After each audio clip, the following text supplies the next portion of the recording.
ഇന്ന് നമ്മൾ ചെയ്യാൻ പോകുന്നത് മീൻ കറിയാണ് കേട്ടോ. കുറേ നാളായി ഈ നമ്മുടെ ചാനലിൽ നോൺ വെജ് അധികം ഉണ്ടാവാറില്ല, എല്ലാം വെജാണ്. അപ്പോൾ ഇന്നൊരു മീൻ കറിയാണ്. ഇത് അയിലയാണ് കേട്ടോ, അയിലക്കൂട്ടാനാണ് ഉണ്ടാക്കുന്നത്. അപ്പോൾ അതെങ്ങനെയാണെന്ന് നോക്കാം.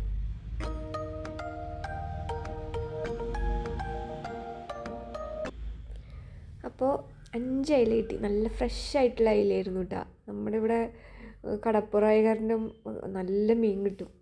ചില ദിവസമൊക്കെ പൊട്ട കിട്ടുന്നുണ്ട്. അപ്പോൾ ഇത് നല്ലതായിരുന്നു, നല്ല ഫ്രഷ് ആയിരുന്നു. കരിമ്പ് പോലത്തെ അയില എന്ന് പറയില്ലേ, അതുപോലത്തെ അയിലായിരുന്നു. അപ്പോൾ നന്നായി ക്ലീൻ ചെയ്ത് കൊണ്ടുവന്ന് ഇതുപോലെ മുറിക്കുകയും പിന്നെ വറുക്കാനും എടുത്തു. കറി വയ്ക്കാനും വറുക്കാനും എടുത്തു. അപ്പോൾ രണ്ടിനും കൂടിയിട്ടാണ് മുറിക്കണത് കേട്ടോ. അപ്പോൾ നമ്മളിവിടെ കറി വയ്ക്കുമ്പോൾ എപ്പോഴും ഇങ്ങനെ വരഞ്ഞിട്ട് കറി വെച്ചിട്ടുണ്ടെങ്കിൽ ഇതിൻ്റെ ഉള്ളിൽ ഉപ്പും മുളകൊക്കെ വേഗം പിടിക്കും. പിന്നെ ഒരു പ്രത്യേക ടേസ്റ്റാണ്. അത് ഇവിടെ വന്നപ്പോൾ ഇവിടുത്തെ അമ്മയുടെ കയ്യിൽ നിന്ന് കിട്ടിയതാണ് ഈ സൂത്രം. ഞങ്ങളുടെ വീട്ടിലൊന്നും ഇങ്ങനെ ചെയ്യാറില്ല കേട്ടോ. അപ്പോൾ ഇങ്ങനെ ചെയ്തിട്ട് കറി വെച്ചപ്പോഴേ നല്ല സ്വാദുണ്ട്.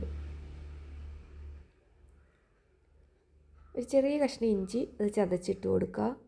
പിന്നെ 2 ചെറിയ ഉള്ളി അതും ചതച്ചിട്ട് കൊടുക്കുക. കറിവേപ്പില ഇടുക. കറിവേപ്പിലൊക്കെ ഇഷ്ടമുള്ള അത്ര ഇട്ടോ. പിന്നെ മഞ്ഞൾപ്പൊടി 1 ടീസ്പൂൺ മഞ്ഞൾപ്പൊടി, 2 ടീസ്പൂൺ മുളക് പൊടി, 3 ടീസ്പൂൺ മല്ലിപ്പൊടി, പിന്നെ 2 പച്ചമുളക്.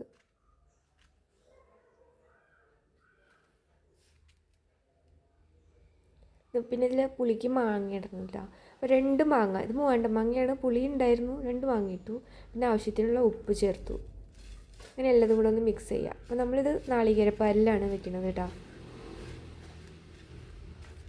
അതിനായിട്ട് 2-2.5 കപ്പ് നാളികേരപ്പാൽ എടുത്ത് വെച്ചിട്ടുണ്ട്. ഒരു വലിയ മുറി നാളികേരം ചെരുകിയതാണ്. ചെറുതാണെങ്കിൽ മൊത്തം നാളികേരം എടുത്തോളൂ.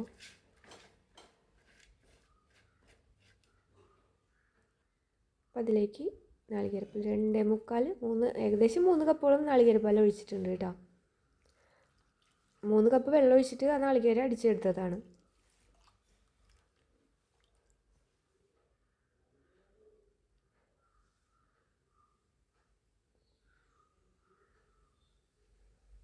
ഇനി കഴിഞ്ഞു. ഇനി നമ്മൾ ഫ്ലെയിം ഓൺ ചെയ്തിട്ട് ഹൈ ഫ്ലെയിമിൽ തന്നെ വെക്കുക. ചെറുതായിട്ടൊന്ന് തുറന്ന് വെച്ചാൽ മതി കേട്ടോ.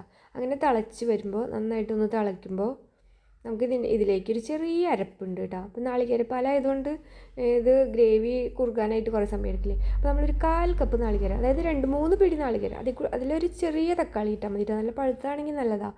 അതും കുറച്ച് വെള്ളം കൂടെ ചേർത്ത് നന്നായിട്ട് പേസ്റ്റ് പോലെ അരച്ചിട്ട് അത് ചേർക്കുക ഈ കറി തിളയ്ക്കണ സമയത്ത് കേട്ടോ. അതുകൂടെ ചേർക്കുമ്പോൾ പിന്നെ നമുക്ക് ഇതിൻ്റെ ഗ്രേവി വേഗം നല്ല കട്ടിയായിട്ട് വരും, കുറുകി തുടങ്ങും. നാളികേരപ്പാലായതുകൊണ്ട് കട്ടിയാവാൻ കുറേ സമയം എടുക്കില്ലേ. അപ്പോൾ ആവശ്യത്തിന് കുറച്ച് ആ മിക്സിയുടെ ജാർ കഴുകി കുറച്ച് വെള്ളം കൂടെ ഒഴിച്ചു വിടാം. അങ്ങനെ നമ്മുടെ ആവശ്യത്തിനുള്ള കട്ടിയായിട്ട് എടുക്കുക. ഉപ്പിത്തിരി കുറവുണ്ടായിരുന്നു, അപ്പോൾ ഉപ്പിട്ട് കൊടുക്കുക. ഈ മാങ്ങ പുളി കുറവാണെങ്കിൽ ഒരു കഷ്ണം കുടപ്പുളി വേണമെങ്കിൽ ചേർക്കാം കേട്ടോ. ഇത് പിന്നെ തക്കാളിയും കൂടെ ചേർത്ത കാരണം ഈ പുളി മതിയായിരുന്നു. ഇനി കഴിഞ്ഞു കേട്ടോ. അങ്ങനെ നമ്മളത് വറ്റിച്ച് ഇറക്കി വെച്ചു. ഒരു 15 മിനിറ്റ് ആയപ്പോഴേക്കും നമ്മുടെ മീൻ കറി റെഡിയായി. പിന്നെ നമ്മളതിലേക്ക് ചുമന്നുള്ളി ചെറുതാക്കി അരിഞ്ഞതും കറിവേപ്പിലയും കൂടെ മൂപ്പിച്ചിട്ട് ചേർത്ത് കൊടുക്കുക. ഇതാണ് ഇവിടുത്തെ മീൻ കറി കേട്ടോ. ഇത് അമ്മിയിൽ അരച്ചിട്ടും വെക്കും കേട്ടോ. അപ്പോൾ ഈ നാളികേരപ്പാൽ എടുക്കില്ല. നാളികേരം നമ്മൾ നേരിട്ട് അമ്മിയിൽ കൊണ്ടുപോയിട്ട് അരയ്ക്കും. മിക്സിയിൽ അരയ്ക്കുന്നേക്കാളും സാധാണ് അമ്മിയിൽ അരച്ച മീൻ കറി. ഇവിടെ മിക്കതും അങ്ങനെ വെക്കാറ്.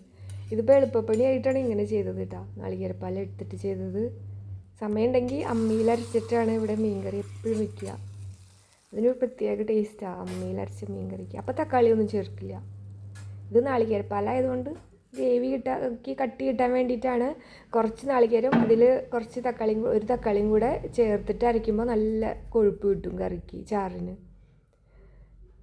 അപ്പോൾ ഈ അമ്മിയിൽ അരച്ച മീൻ കറി ഇനി വേറെ ദിവസം കാണിച്ചു തരാം കേട്ടോ. അപ്പോൾ നമ്മുടെ അയിലക്കൂട്ടാൻ ഇഷ്ടപ്പെട്ടെങ്കിൽ ലൈക്ക് ചെയ്യുക, കമൻറ്റ് ചെയ്യുക, സബ്സ്ക്രൈബ് ചെയ്യുക. ഇനി അടുത്തൊരു സിമ്പിൾ റെസിപ്പി ആയിട്ട് നമുക്ക് വീണ്ടും കാണാം. ബൈ.